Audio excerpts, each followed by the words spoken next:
Cyber Uncut.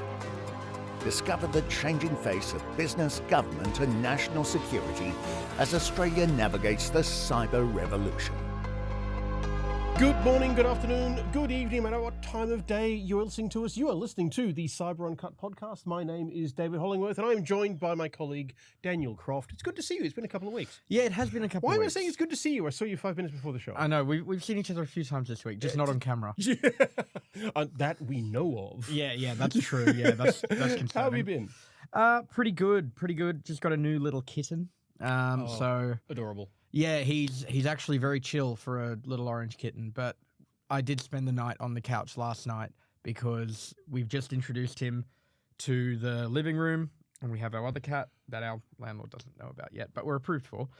You are aware this is being recorded and broadcast and... It's okay. I don't think he's a big fan of Cyber Daily. And if he is, well, hello. Hello, and, how are you doing? Give the man a rent decrease and he's got a cat now. Yeah, no, it's we're all approved for, Okay. for two cats, so Yep. that's all above board anyway. But because they're in the same room, and it was the first night, and they've there's still some little tensions, but typically they're pretty good. I was just there to make sure the big cat didn't jump on top of the little cat's Little cat. enclosure and crush it in, and Yeah, so yeah. little tired, but we're there. we're doing all right. Outstanding. How about you? I'm good. I'm very excited. As I was saying earlier, I got up early this morning to get pre-sale tickets to see Simple Minds next year. A bit of 80s and 90s nostalgia there for me. I'm very much looking forward to that. But without further ado, let's dive into not just the week's news, but the fortnight's news, because it has been that Yes. time. Let's kick off with AI. And I have good news and bad news if you're a fan of Anthropic. Yeah. Here's the good news. They've released Fable 5 and they've expanded access to Mythos 5. Yeah. No, they don't. They haven't. No, they've shut it all down. Yeah. Yeah. So 10th of June, all the news was great. Anthropic launched Claude Fable 5 and Claude Mythos 5. Fable 5, we're calling it its most powerful, genuinely available model yet. They released it safely.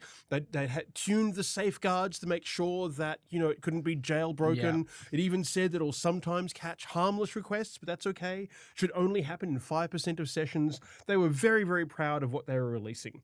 With more capable models arriving in coming months, we're working to improve our safeguards and reduce false positives as quickly as they can. Lovely. Excellent. Everybody was excited, except the US government. Yeah.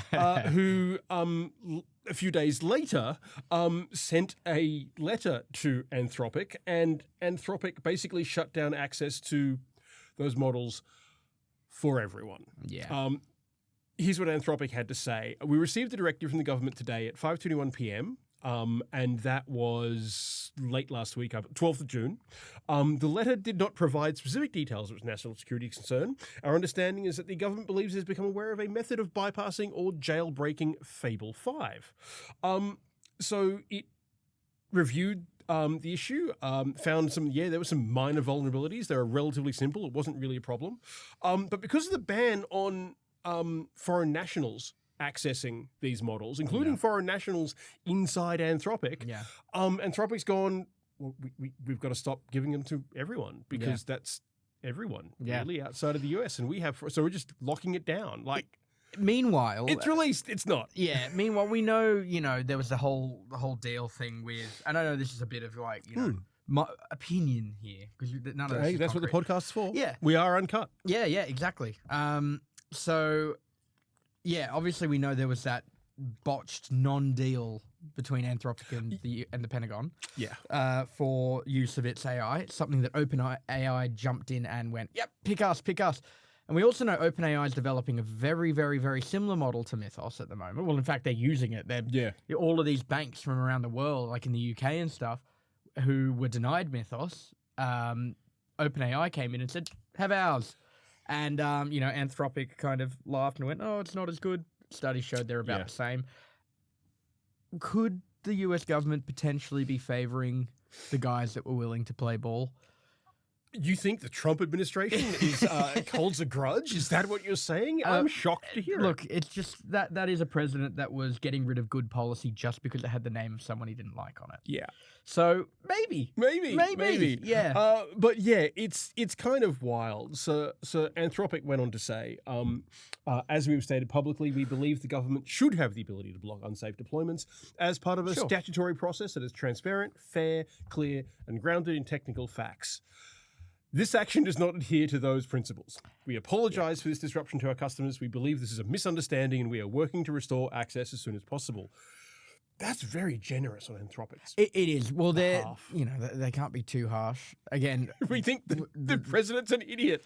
Yeah, and he's also one that will have a tantrum, so they got to be a bit careful. But at the same time, I think what they said was perfect. It's like, yeah, look, if the government came with good, solid facts that this was a massive security risk and everything like that, more than happy. If they just pointed out how, more than happy to work with them on that. No dramas, but they haven't.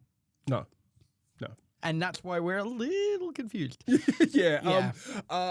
Cynthia Lee, Vice President for the APAC region at software firm Delinea, she reached out to say that it's likely for this decision will reverberate in the Asia Pacific because we know a lot of companies had access to those models yet. Yeah.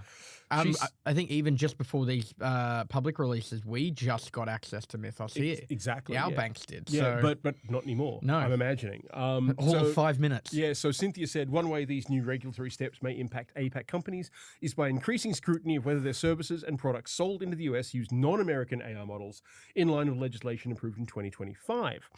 The shift in the US also has the potential to influence how regional policymakers and industry think about regulation in their own countries. Basically, it introduces this level of uncertainty that what might be available one day may literally be unavailable the next. And if you build your business around access to one model, can you really trust it'll be there? Yeah. Yeah. The likely direction is towards incentive frameworks that encourage AI technology vendors to weigh the societal implications of the solutions they bring to market rather than broad regulatory regimes. In that approach, Cynthia said, the responsible providers tend to become the examples others follow. Now, we've even seen... So I will admit, I actually saw this in a recent episode of Last Week Tonight, an interview with Sam Altman, just casually dropping that, we're probably going to introduce some, mental health issues, just unfortunately with some of our users. But broadly, AI is fantastic. He's done this before. He was talking about, keep in mind, what I'm about to say is a comment that he's now withdrawn. But he was like, I reckon whole sections of workforce are going to be eliminated. But AI is good. But everything's great. Customer service work, that's just not going to exist anymore. But hey, you get to save a little bit of money with your big multi-billion-dollar business. Businesses big enough to need customer service. Yeah, and might we add all of this while none of the AI companies are actually making money? Yeah. Causing problems? Yes. Making money? No, it's like the worst of all possible worlds. Yeah, good on you, NVIDIA. Jensen Huang making money hand over fist and putting even more leather jackets into his wardrobe. Good on Now, here's at one time, alarming story because it's about deepfakes. We know deepfakes are problematic. They cause a lot of harm. But it's hard to be angry when they're deepfakes targeting Nigel Farage of the Reform Party in the UK. So walk us through this one, Dan. Yeah, this one was... I was looking for something to end the day on. A little, filler story. It was one of the very, very, very few slow days we'd had in a long time. And let me tell you, listeners, there aren't a lot of those at the moment, which we'll get to in the next bit. Yeah. So there was a statement that the Bank of England put out, and it was warning that there were these AI deepfake videos circulating of Nigel Farage and the governor of the Bank of England, Andrew Bailey, who, again, are known to argue quite a bit on, I think the show's called TV Tonight, or what's the show called? I forget. It's a UK program. Yeah, it's a UK television show of some kind. So there was a few of these deepfakes. Some of them are quite funny.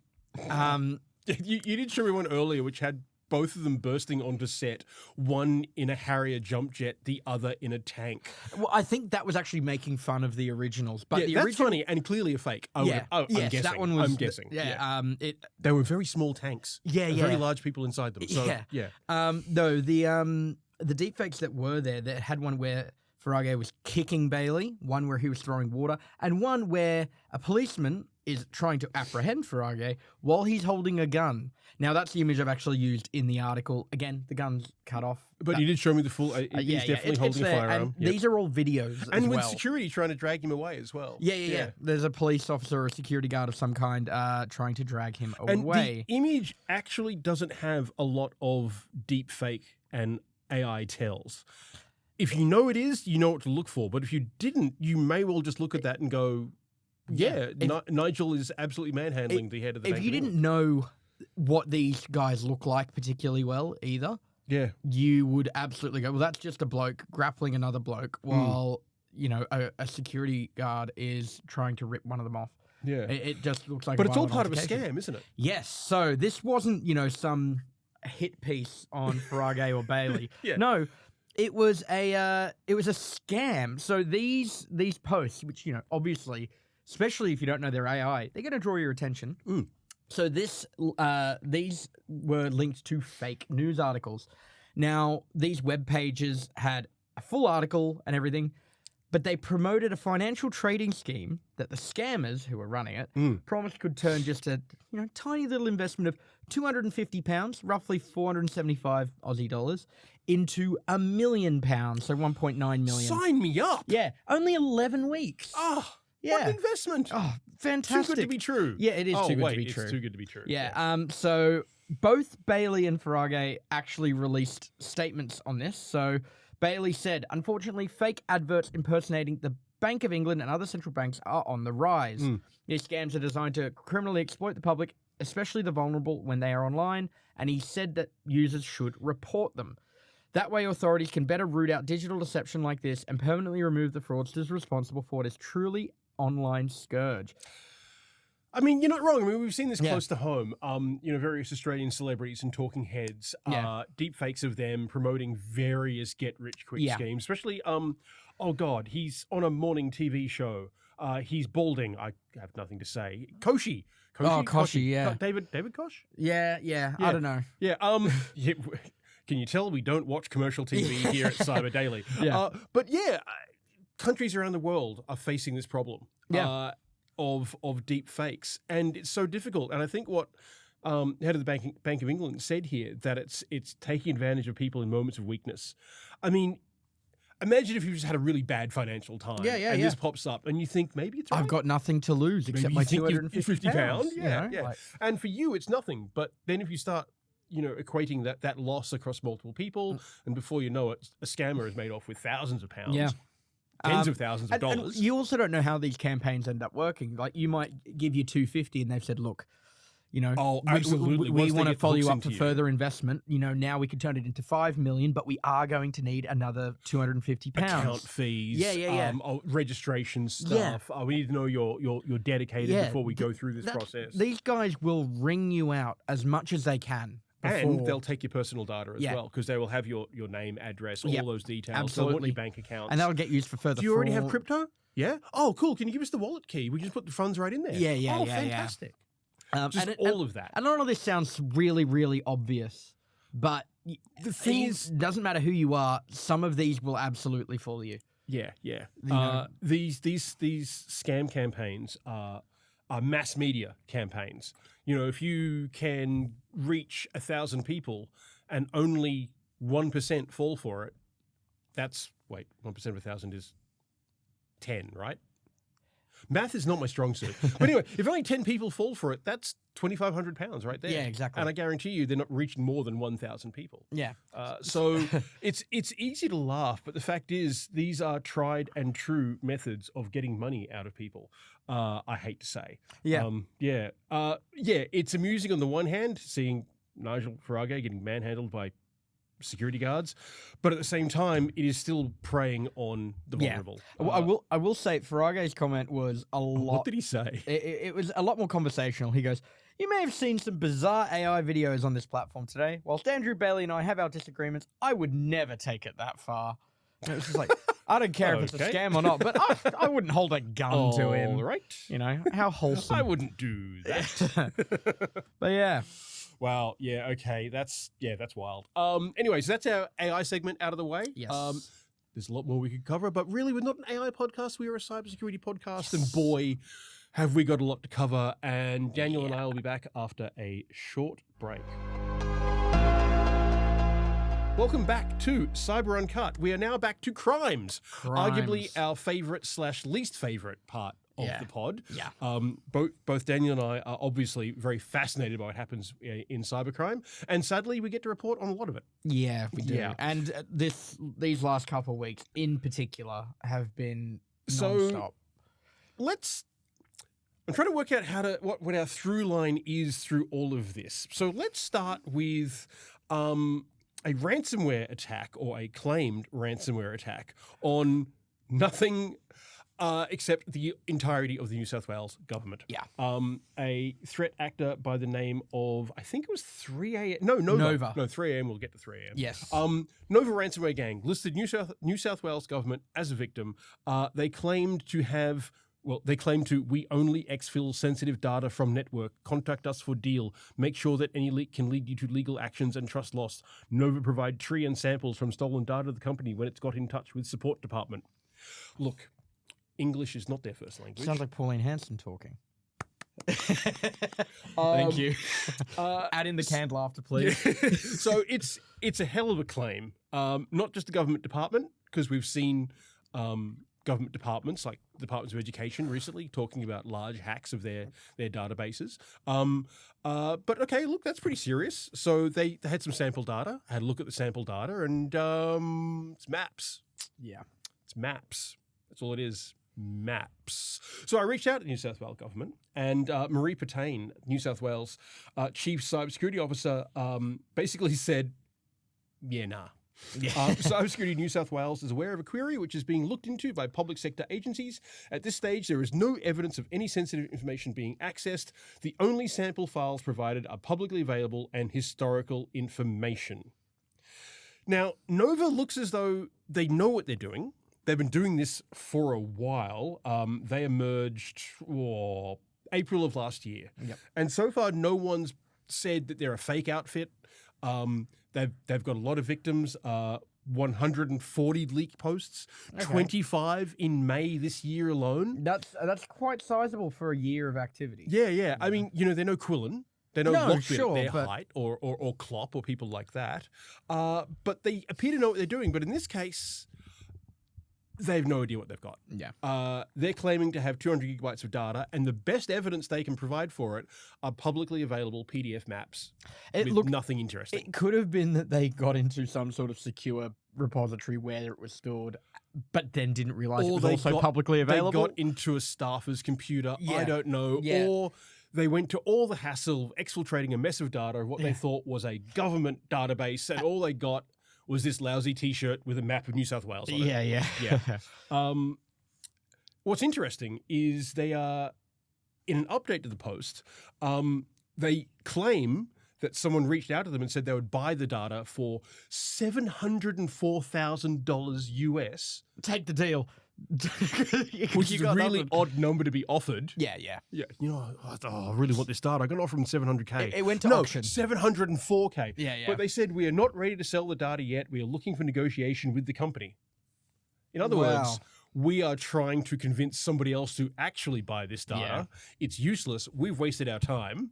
We want to scam someone and sell them a bunch of maps. Look, dated 2013, no less. If you could get 704,000 from that, it's kind of a victimless crime. So go for it. Because you're only scamming other cyber criminals. Yeah, really. exactly. Yeah.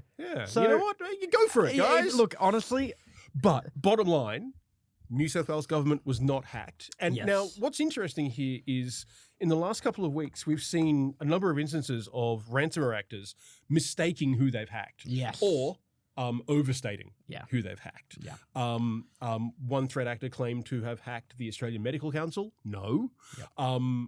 I've seen people look at the name of the company they've hacked and then assume it's from a company of the same name in another country. Yep. And you just never tell. Do these guys not know the data they've got?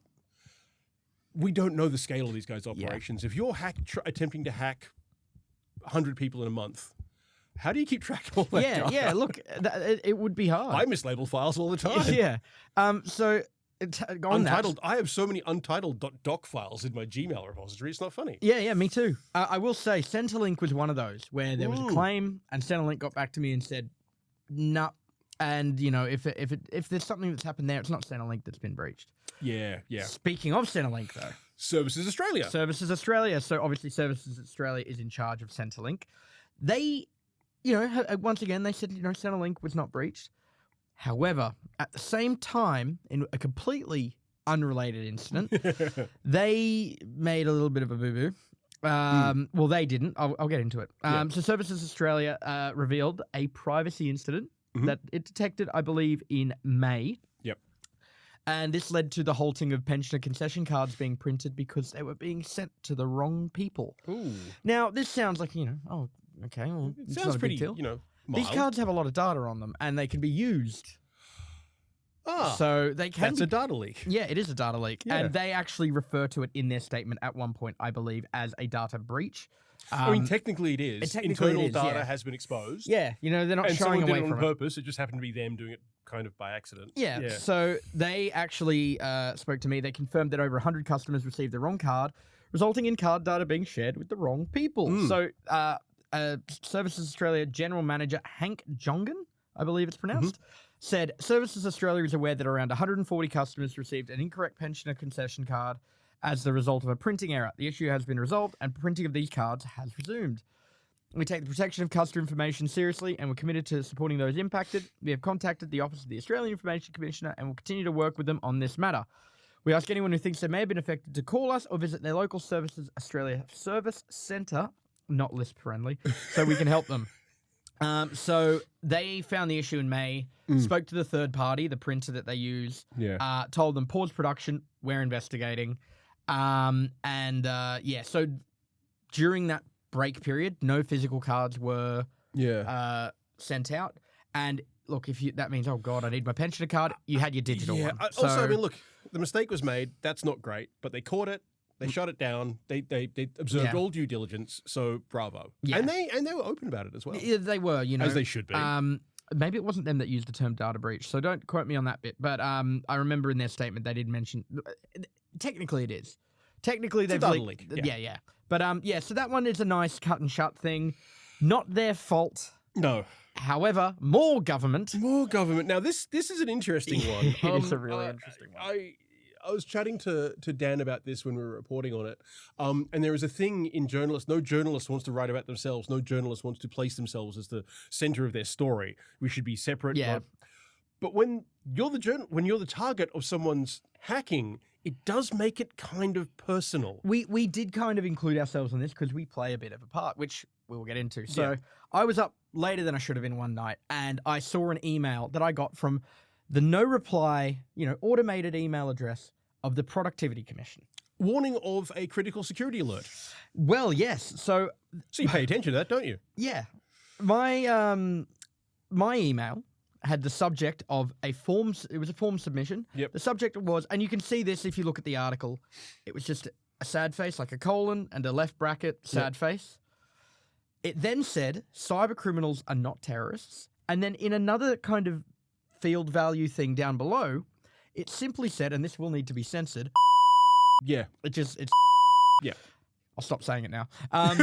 What did it say? And so that confused me to no end until I saw that there was a link in that. And it seemed to be the link to a user page for a hacking forum.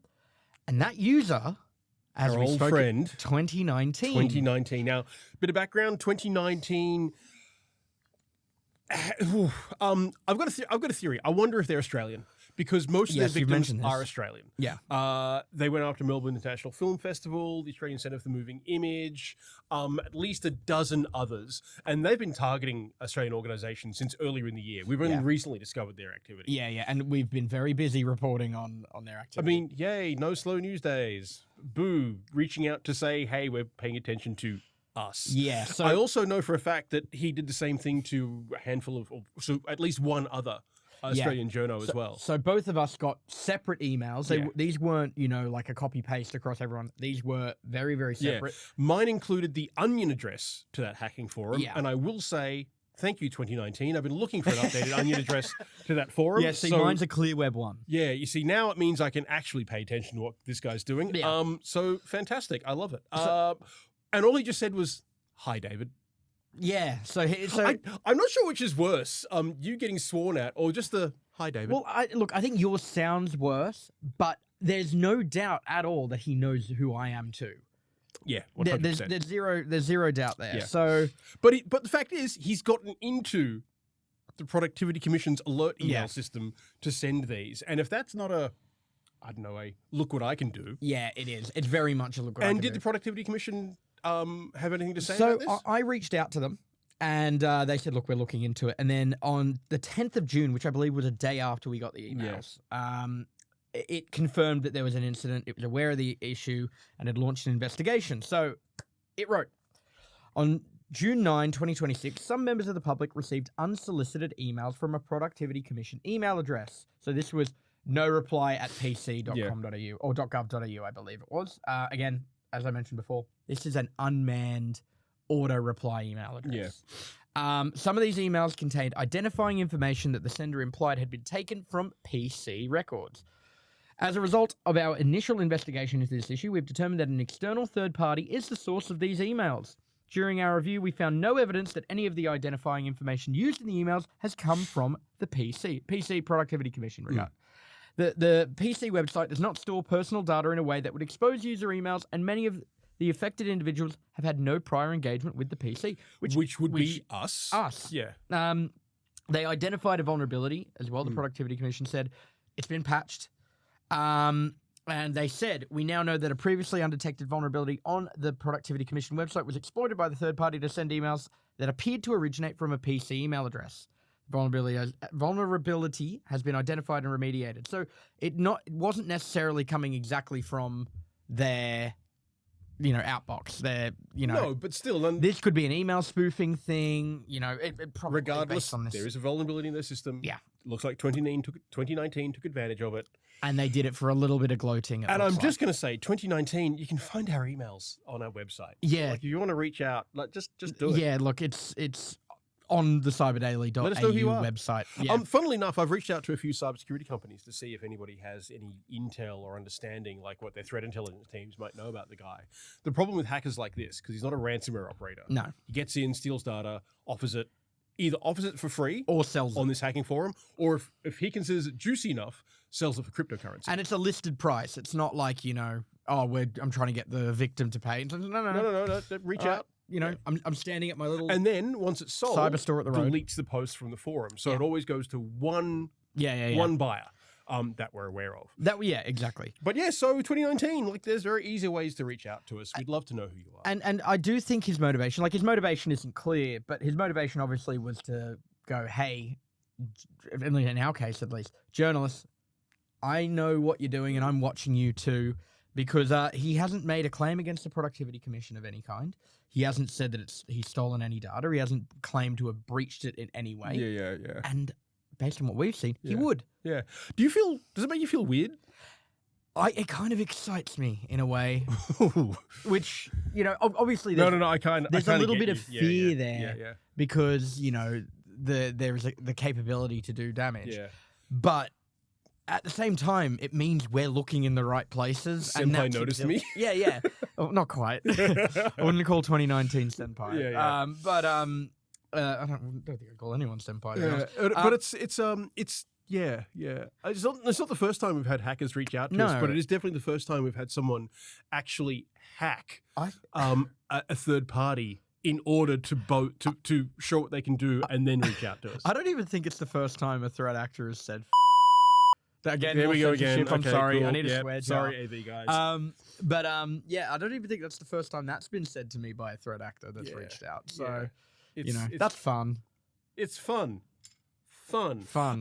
Less fun. Now, Dan and I we can laugh about that. But what isn't funny is when a cybersecurity incident causes a serious shutdown. And that's what we had recently up in Queensland. Mackay Sugar. Mackay Sugar, I Mackay. believe it is. I was there as a child once and they called it Mackay there. So that's... I can count on two fingers the amount of times I've been in Queensland. It's a whole other country as far as I'm concerned. Sorry, Queenslanders. It is the second largest manufacturer of sugar. It's one of the largest employers in the region. It operates, I'm reading from your story here, a cogeneration plant that powers approximately a third of Mackay region's annual power requirements, roughly the same as 27. And it went offline because of a ransomware attack. Yeah, so on the 10th of June, Mackay Sugar said that it confirmed that some of its operations had been impacted. This was 2 sugar mills in the region. Now, these guys produce 700,000 tons a year. It's a hell of a sweet tooth. Their power generation is roughly the same as 27,000 households, which I think is like a third of the entire region. So losing 2 mills is not only bad for sugar production, but also for energy production. They can be considered in that regard a critical infrastructure operation. It's a stretch, but it's there. I mean, they're a food provider. Yeah. Well, there's that as well. And they also, the economy up there is obviously heavily reliant on the sugar production, and they're the second largest in the country. Yeah. So, so after they confirmed that this outage, had occurred, we reported on it. A pretty harsh ransomware organization, the Gentleman, they're not. They're anything but. Said that it, was responsible. Now, again, the Gentleman hasn't said much in regards to what happened or what data they allegedly stole or anything like that, which they don't. They don't typically say anything. I think after publication, they typically get a little bit more vocal and aggressive. Yeah, and they've said they're going to release the stolen data 10 days from the 16th. Or the 15th? The 16th, yeah. So 8 days roughly from the time of recording, 7 at the time of release of this podcast. Like I said, like similar cyber attacks, it's announced, hasn't said anything, hasn't gone, oh, we're just pen testers, none of that rubbish. But as a result, we don't know how much data was stolen, if any, what kind of data. But we do know what they did. And do we know if the Gentlemen are a double extortion operation? Do they exfiltrate data and then encrypt? But also encrypt? Because I'm guessing think so. There might have been some encryption. Well, that's true. But the other thing is, if Mackay Sugar knows what kind of data has been exposed, it could potentially be also just used to harm operations. Obviously, and that's why they've shut it down. Could be, yeah. So we actually don't know. So, Mackay Sugar gave an updated statement on the 15th of June, so, a few days after the initial statement, saying it was now working with authorities to restore systems, and some of its systems have been restored. Some of them are still returning to normal. And they're quite confident that critical operation functions can be restored safely. And so, cane supply harvesting and mill operations are still underway, which is great. And, it was just notifying partners, growers, and employers. So yeah, I just did a quick check. Yes, they do employ double extortion. Okay, there you go. This means that their activity combines file encryption with data theft. Double extortion is basically pay us money or we publish the data, and pay us money and we'll give you the encryption key to unlock all that data. Yeah. Which makes me think Mackay Sugar obviously has some good backup plans to support getting up and running again. Fantastic. Because that's exactly what they're doing. Yeah.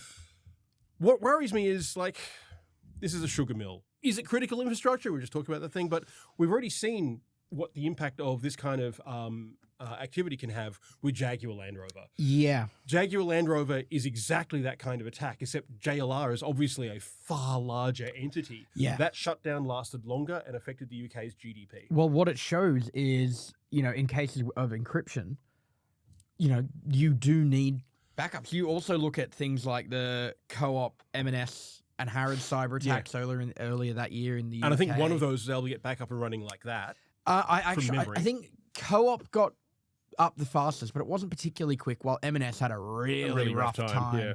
And it was literally because of how quickly they jumped on it. Yeah.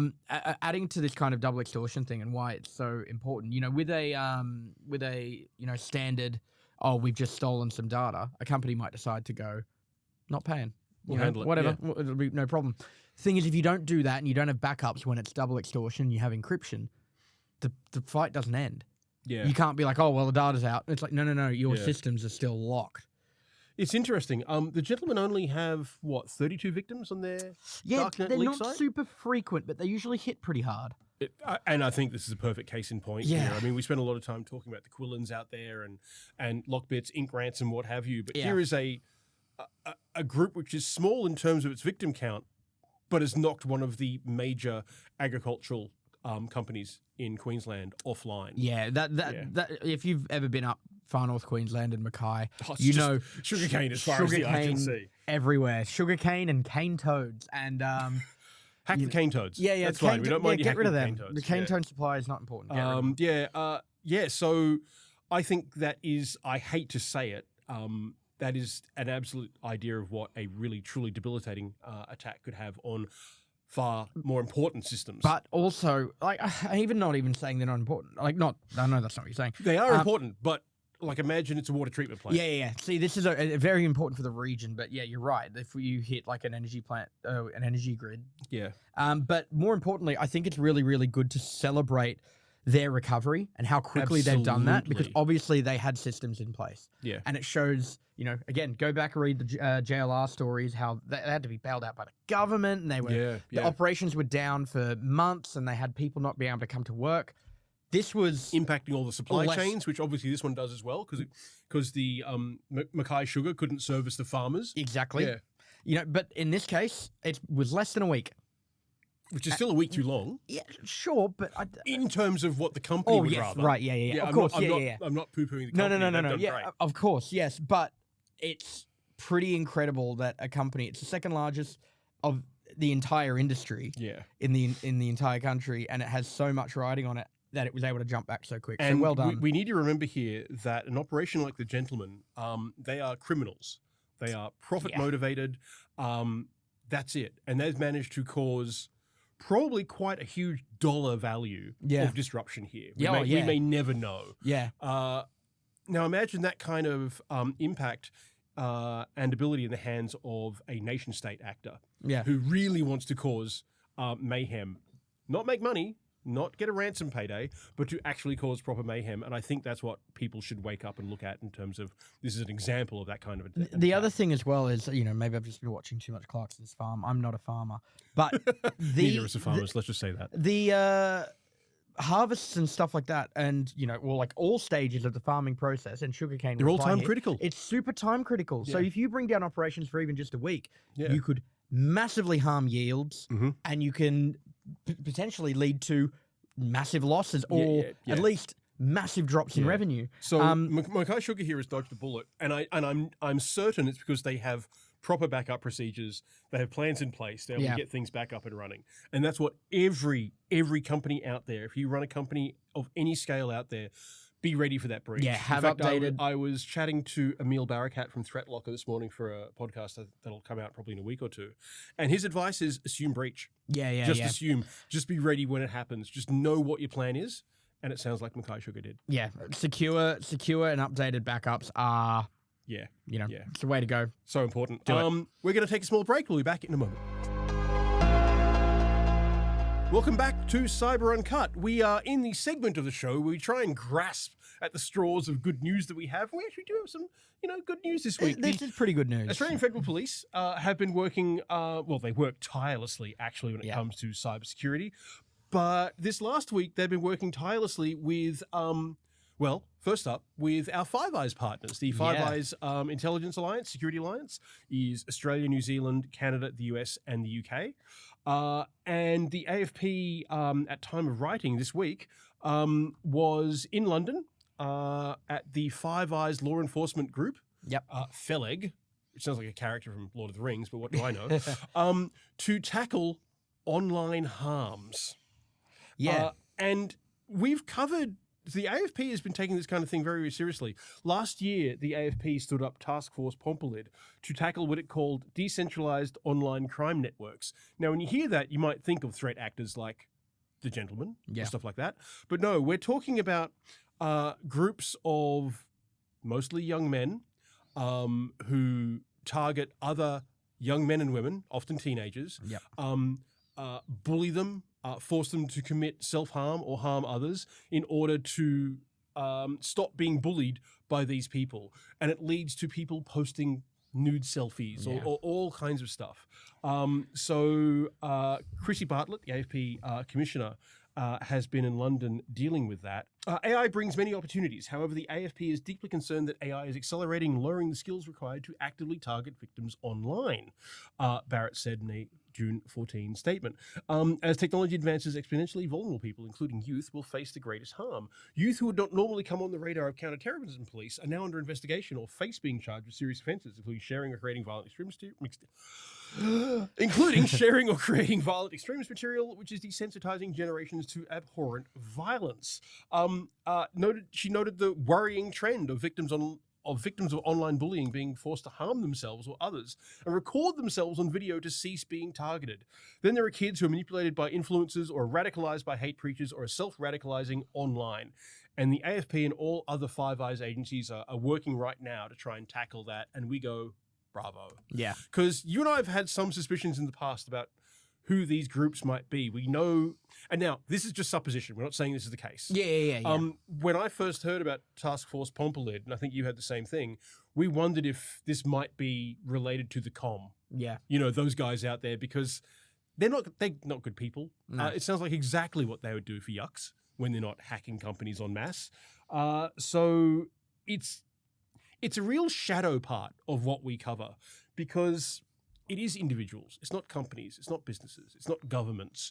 And it's not ransomware gangs. And it's not huge ransom demands. And it's none of that big, glitzy, almost glamorous level of crime. This is horrible stuff being done by horrible people.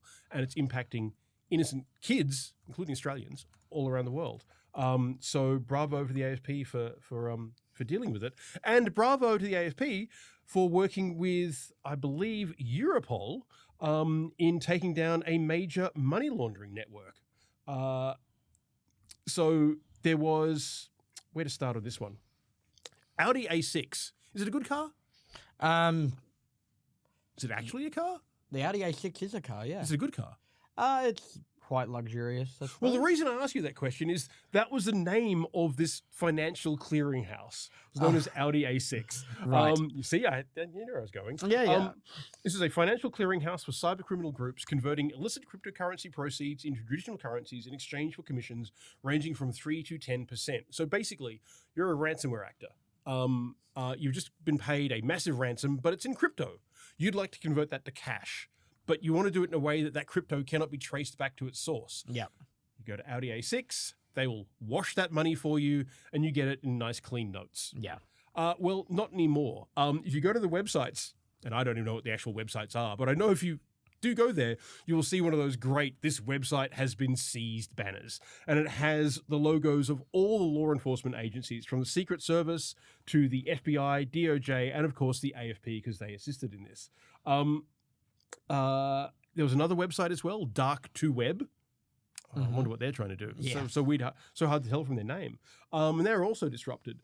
Ultimately, the enforcement action resulted in the search of 3 properties in Georgia, the seizure of more than 30 servers, the takedown of 25 domains, the freezing of $1.1 million in cryptocurrency, and a further seizure of $141,000 in crypto. It's good. It's great. But I've got to say, it feels like it's a very tip of the iceberg thing. Yeah. Wait, this is the good news segment. I'm about to poo-poo it, aren't I? Oh, well.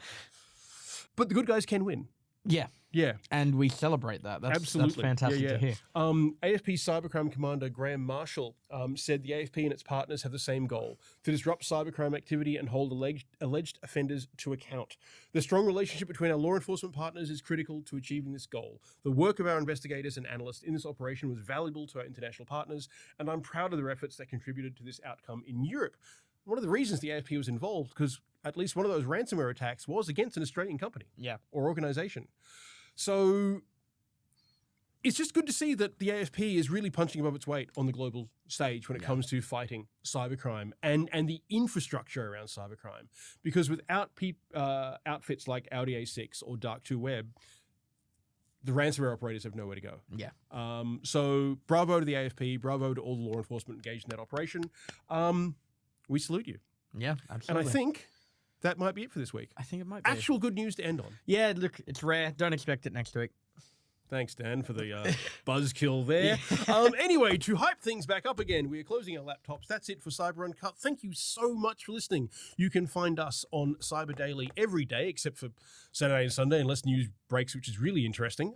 Such as Australia's One Nation claiming that they were hacked by Labor goons. Yeah. You can check that story out on our website. I really should use that one in the pod. Anyway, you can look at the article. It's a fun one.